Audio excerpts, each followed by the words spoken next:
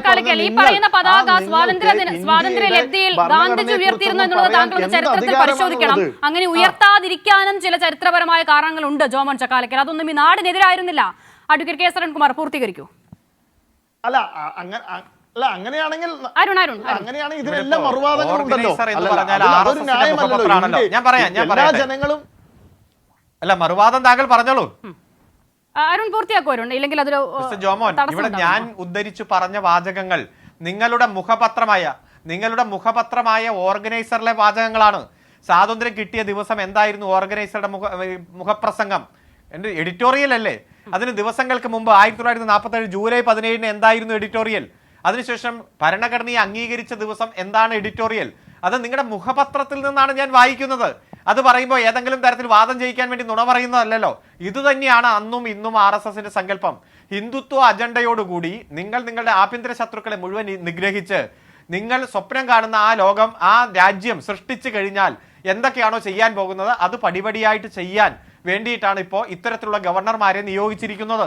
രാഷ്ട്രീയ എതിരാളികളെ ഇല്ലായ്മ ചെയ്യുക. ഒരു ഭാഗത്ത് കേന്ദ്ര അന്വേഷണ ഏജൻസികളെ ഉപയോഗിക്കും, മറുഭാഗത്ത് ഗവർണർമാരെ ഉപയോഗിക്കും, അതുപോലെ തന്നെ സാമ്പത്തിക ഫെഡറലിസം തകർക്കും. ഇതൊക്കെ അജണ്ടയാണല്ലോ. ഇതിൽ എത്ര ഉജ്ജ്വലമായിട്ടുള്ള പോരാട്ടമാണ് രാജ്യത്ത് ഉയർന്നു വന്നത്. പരമോന്നത നീതിപീഠം വരെ എത്ര ഇടപെട്ട്, ഗവർണർമാർ മാത്രമല്ല ഇന്ത്യയുടെ പ്രസിഡന്റ് വരെ 3 മാസത്തിനുള്ളിൽ ബില്ലുകൾക്ക് മേൽ അടയിരിക്കരുത് എന്ന് പറയുന്ന സുപ്രധാനമായിട്ടുള്ള വിധി പുറത്തു വന്നത് നാം കണ്ടില്ലേ? തീ കൊണ്ട് തലച്ചൊറിയരുതെന്ന് പറഞ്ഞ് കേരളമടക്കം കൊടുത്ത കേസിൽ മുൻ ഗവർണർക്കെതിരെ സുപ്രീം കോടതി നടത്തിയ പരാമർശങ്ങൾ നമ്മുടെ മുന്നിലില്ലേ? ധൃതി പിടിച്ച് 1.5 വർഷമായി തടഞ്ഞുവെച്ച ബില്ലുകൾ ഒപ്പിട്ട് വയ്ക്കുകയും രാഷ്ട്രപതിക്ക് അയക്കുകയൊക്കെ ചെയ്തതിന്റെ പിന്നിൽ ഇത്തരത്തിലുള്ള നിയമ പോരാട്ടമാണ്. അതുകൊണ്ട് ഭരണഘടനയാണ് ഉയർത്തിപ്പിടിക്കേണ്ടത്. നിങ്ങളുടെ മനുസ്മൃതിയും അതുപോലെ തന്നെ നിങ്ങളുടെ വിചാരധാരയും എല്ലാം നിങ്ങളുടെ ഓഫീസിലും നിങ്ങളുടെ ശാഖകളിൽ എടുത്തു വയ്ക്കുക, പൂട്ടിവയ്ക്കുക, ആവശ്യമുള്ളപ്പോൾ എടുത്ത് ഉപയോഗിക്കുക. അല്ലാതെ ഭരണഘടന ഉപയോഗിക്കേണ്ടടുത്ത് മനുസ്മൃതി കൊണ്ടുവരികയും അതുപോലെ വിചാരധാര തിരികെ കയറ്റാൻ വരികയും നിങ്ങളുടെ ഈ സങ്കല്പങ്ങളെയൊക്കെ കുത്തിക്കയറ്റി കുട്ടികളിലെല്ലാം ഇത്തരത്തിലുള്ള മനോഭാവത്തെ വളർത്തിയെടുക്കാൻ, പ്രത്യേകിച്ച് ഭരണഘടനാ വിരുദ്ധ മനോഭാവത്തെ കുത്തി നിറയ്ക്കാൻ നിങ്ങൾ നോക്കിയ അതിശക്തമായിട്ട് ഞങ്ങൾ ചെറുക്കും. അതിനുവേണ്ടി ധീരമായിട്ടുള്ള നിലപാടാണ് ഈ സംസ്ഥാനത്തിന്റെ കൃഷിമന്ത്രിയും അതുപോലെ വിദ്യാഭ്യാസ മന്ത്രിയും സ്വീകരിച്ചത്, മുഖ്യമന്ത്രി സ്വീകരിച്ചത്, മന്ത്രിമാർ സ്വീകരിച്ചത്. പൊതുജനാധിപത്യ പ്രസ്ഥാനം എല്ലാം ഒറ്റക്കെട്ടായിട്ട് അണിനിരക്കുന്നത്.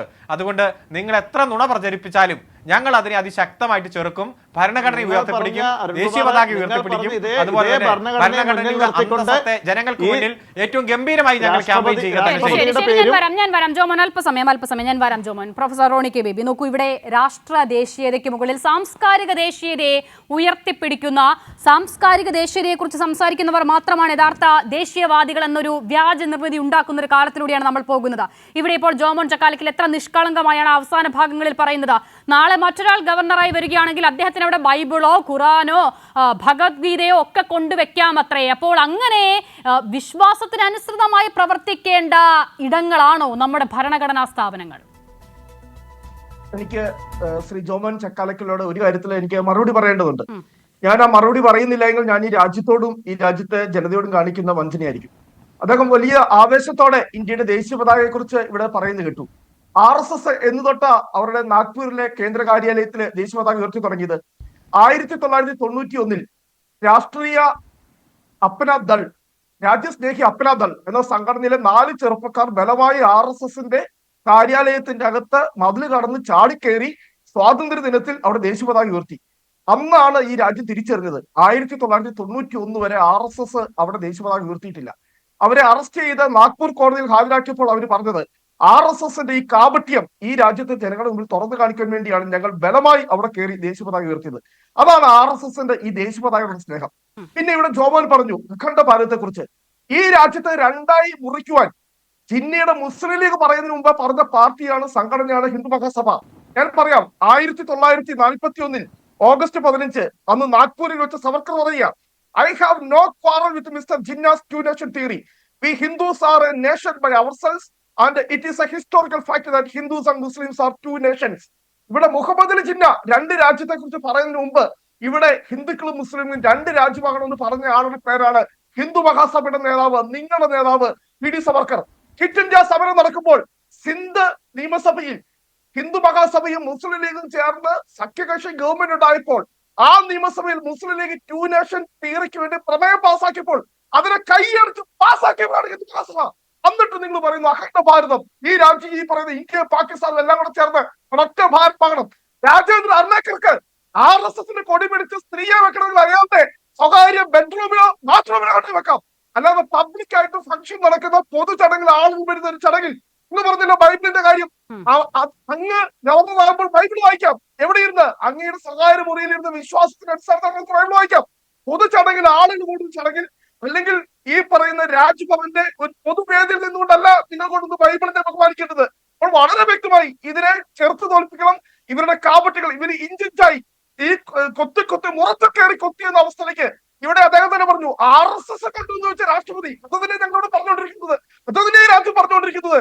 ഇവിടെ ഭരണം നടത്തുന്നത് BJPയോ നരേന്ദ്രമോദിയോ അല്ല, RSS ആണ്, നാഗ്പൂരാണ്.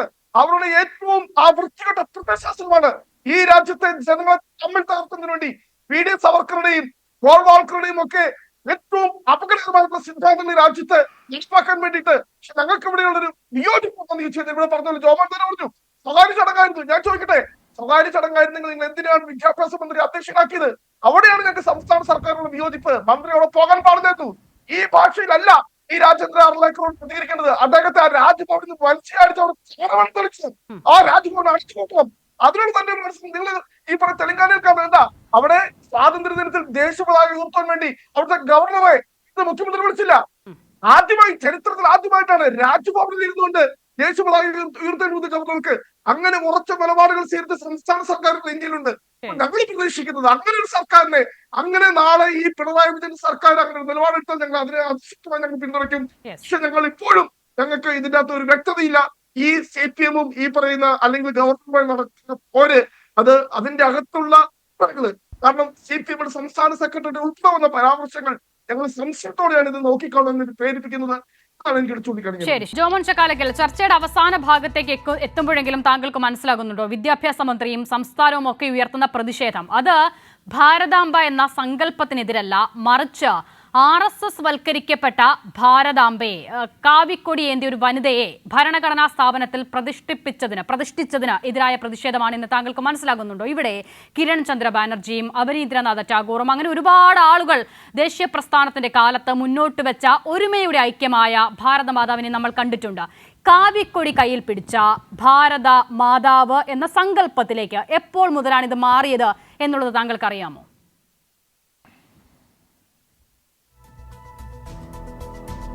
അല്ല, ഞാൻ ചോദിക്കട്ടെ അസിത, കഴിഞ്ഞ 11 വർഷമായി നരേന്ദ്രമോദി സർക്കാർ ഇപ്പൊ അധികാരത്തിൽ വന്നിട്ട് ഏത് ഭരണഘടനയാണ് മാറ്റം വരുത്തിയിരിക്കുന്നത്? ഇവിടെ നിങ്ങളുടെ തന്നെ സീതാറാം യെച്ചൂരിയും അല്ലെങ്കിൽ പ്രകാശ് കാരാട്ട് ഉൾപ്പെടെയുള്ള ആളുകൾ എന്താ പറഞ്ഞേ? ഇവിടെ ഒരു ഫാസിസ്റ്റ് ഗവൺമെന്റ് അല്ല നരേന്ദ്രമോദി സർക്കാർ എന്നല്ലേ പറഞ്ഞേ? BJP സർക്കാർ ഒരു ഫാസിസ്റ്റ് ഗവൺമെന്റ് ആണെന്ന് ഒരു അഭിപ്രായം ഞങ്ങൾക്കില്ല എന്നല്ലേ പറഞ്ഞേ? ആര് പറഞ്ഞു? ചോദ്യം അതല്ല, തർക്കിക്കാൻ എനിക്ക് സമയമില്ല.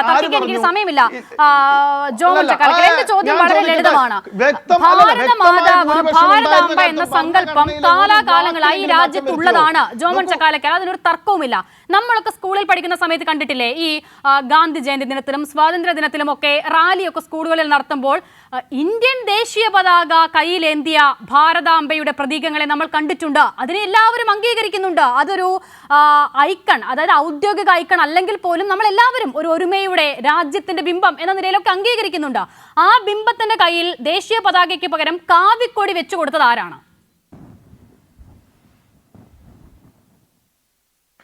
ഇതെല്ലാം ഞാൻ ചോദിക്കട്ടെ, ഇതെല്ലാം പല ആളുകൾ ഭാരതാംബയുടെ ചിത്രങ്ങൾ പല വ്യക്തികൾ വരച്ചിട്ടുണ്ട് അസിത. ഇപ്പൊ ഞാൻ പറയട്ടെ, യേശുക്രിസ്തുവിന്റെ ചിത്രം പല വ്യക്തികൾ വരച്ചിട്ടുണ്ട്. വാസ്തവത്തിൽ യേശുവിനെ നേരിട്ട് കണ്ടിട്ട് ഈ യേശുക്രിസ്തുവിന്റെ ചിത്രവും ഇതല്ല ഇപ്പൊ നിലവിൽ പ്രചരിക്കുന്ന ഒരു ചിത്രമുണ്ടല്ലോ, ഇതല്ല എന്ന് പറയുന്ന ഒരു വലിയ കൂട്ടം ആളുകളുണ്ട്.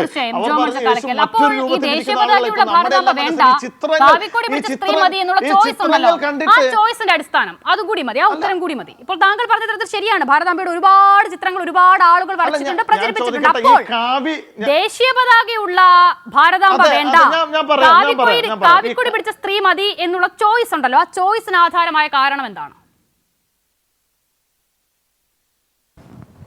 അല്ല, ഞാൻ ചോദിക്കട്ടെ, ഇന്ത്യയുടെ ഒരു ചരിത്രം എടുത്ത് പഠിച്ച അസിത, ഒരു 200, 300, 400 വർഷത്തെ ചരിത്രം എടുത്ത് പഠിച്ച ഒരുപാട് സന്യാസികൾ ഉണ്ടായിരുന്ന ഒരു നാടായിരുന്നു ഇന്ത്യ. ഇപ്പൊ നമുക്കറിയാം, വിവേകാനന്ദ സ്വാമിയെ പോലെ 100 കണക്കിന് സന്യാസിമാർ വിദേശത്ത് പോയി പഠിച്ചതും അല്ലാതെയും ആ കാലഘട്ടത്തിലൊക്കെ അവർക്ക് ലഭിക്കാവുന്ന സൗകര്യങ്ങൾ അനുസരിച്ചൊക്കെ എല്ലാവിധ സൗകര്യങ്ങളോടുകൂടെ പഠിച്ചവരും ഇല്ലാത്തവരുമായ ആയിരക്കണക്കിന് സന്യാസിമാർ 300, 400 വർഷത്തെ ചരിത്രം മാത്രം എടുത്ത് പഠിച്ചാൽ ഇന്ത്യയിൽ ഉണ്ടായിട്ടുണ്ട്.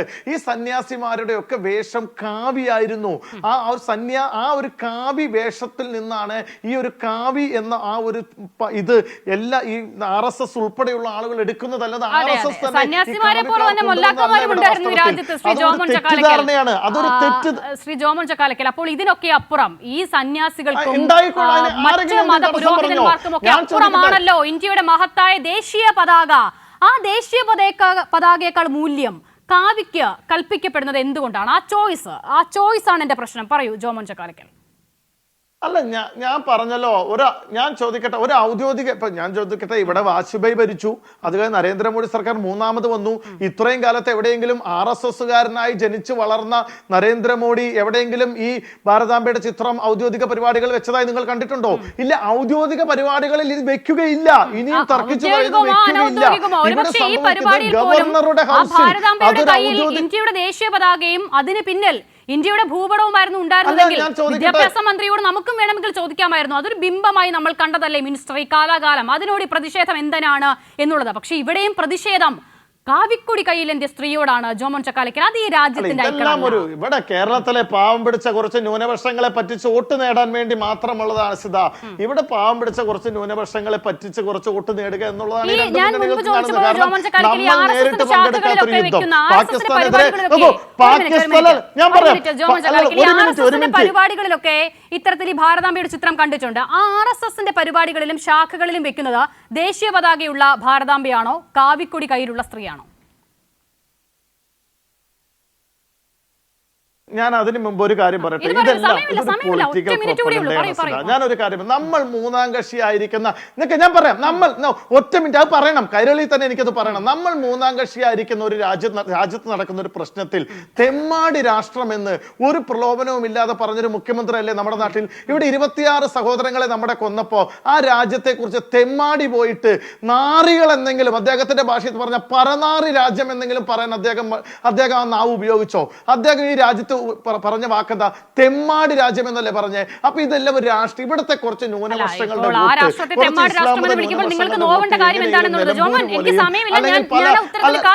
ഒരു തവണ കൂടി ചോദിക്കുന്നു. ഞാൻ ചോദിക്കട്ടെ, പാകിസ്ഥാൻ ഞങ്ങൾക്ക് നോവുകയല്ല, നമുക്ക് നോവുകയല്ല. അല്ല അസിത, നമ്മൾക്ക് നിങ്ങൾക്കെന്നല്ല അസിത. പറയൂ മറുപടി ഉണ്ടോ? അസിത, ഞാൻ വീണ്ടും പറയുന്നു, ആ വിഷയം ഇപ്പൊ എത്ര നേരമായി പറയുന്നു, ഒരേ ഉത്തരം തന്നെയല്ലേ പറയുന്നത്. ഞാൻ പറയുന്നത് നിങ്ങൾക്ക് നോക്കേണ്ട കാര്യം എന്ന് പറഞ്ഞല്ലോ. ഇന്ത്യക്ക് അപ്പോൾ RSS ശാഖയിലുള്ള ഭാരതമാതാവ് ദേശീയ പതാക ഏന്തിയതല്ല, പകരം കാവിക്കൊടി ഏന്തിയതാണ് എന്നുള്ള ഉത്തരം ജോമോൻ ചക്കാലക്കലിന് അറിയാത്തത് കൊണ്ടല്ല. പക്ഷെ ആ ഉത്തരം പറഞ്ഞാൽ അപ്പോൾ രാജ്ഭവനിൽ വന്ന ചോയ്സ് എന്തുകൊണ്ട് കാവിക്കൊടി കയ്യിലുള്ളതായി പോയി എന്നതിന് കൂടി ഉത്തരമാകും. അത് അവർക്ക് പറയാനാകുമോ? അതെ, അതിൽ നിന്ന് പലതവണ താങ്കൾ ചോദ്യം ചോദിക്കുമ്പോൾ അധികം തെന്നിമാറി നേരെ പോകുന്നത് ഇസ്രായേലിലേക്കും പാകിസ്ഥാനിലേക്കാണ്. തെമ്മാടി രാജ്യമെന്നും തോന്നിവാസം കാണിക്കുന്ന രാജ്യത്തെ ഭീകര രാജ്യമെന്നും എല്ലാം അതാത് സമയത്ത് നമ്മൾ പറഞ്ഞിട്ടുണ്ട്, കൃത്യമായിട്ട് പ്രതിഷേധിച്ചിട്ടുണ്ട്. ഇപ്പൊ ഈ നമ്മുടെ മുന്നിലുള്ള വിഷയം അജണ്ട കൃത്യമായി ഗവർണറിലൂടെ നടപ്പാക്കുന്നു. അതിനുവേണ്ടി കുട്ടികളെ വരെ തെറ്റിദ്ധരിപ്പിക്കുന്നു. പാകിസ്ഥാനെതിരെ എത്ര തവണ പറഞ്ഞിട്ടുണ്ട്? ആർക്കാണ് ഭയം? അല്ല ഇപ്പോൾ പാകിസ്ഥാനെതിരെ പറയണമെന്ന് പറയുന്നു. നിങ്ങളുടെ ഭാരതത്തിൽ കൊണ്ടുവച്ചിട്ടുണ്ട്.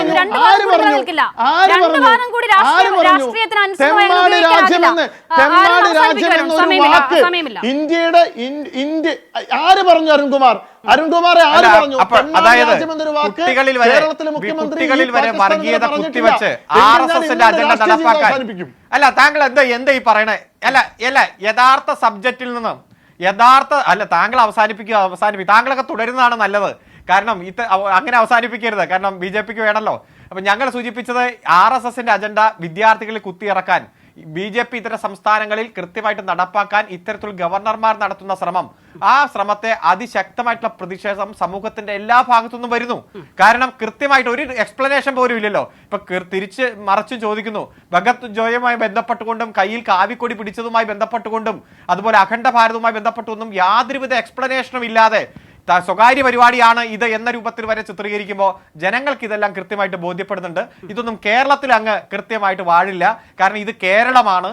ഇത്തരത്തിൽ RSSന് ഏറ്റവും കൂടുതൽ ശാഖയുള്ള മണ്ണിൽ RSSനെ ശരിക്കും പുകച്ച് പുറത്തു ചാടിച്ച് ഒരു തരത്തിലും രാഷ്ട്രീയ ഉയർച്ചയില്ലാതെ തടഞ്ഞു നിർത്താൻ ഇടതുപക്ഷത്തിന് കഴിഞ്ഞിട്ടുണ്ടെങ്കിൽ ഇത്തരത്തിൽ നിങ്ങളുടെ ഓരോ അജണ്ടയും ചെറുത്തു തോൽപ്പിക്കും. ഒരു സംശയമില്ല. അതിശക്തമായിട്ടുള്ള പ്രതിഷേധവും പ്രക്ഷോഭവും ഈ നാട്ടിൽ ഉയർന്നു വരും. ഒരു സംശയം വേണ്ട അതിൽ. ശരി, വളരെ നന്ദി advocate KS Arunkumar, professor Roni K. Baby, Jomon Chakkalakkal.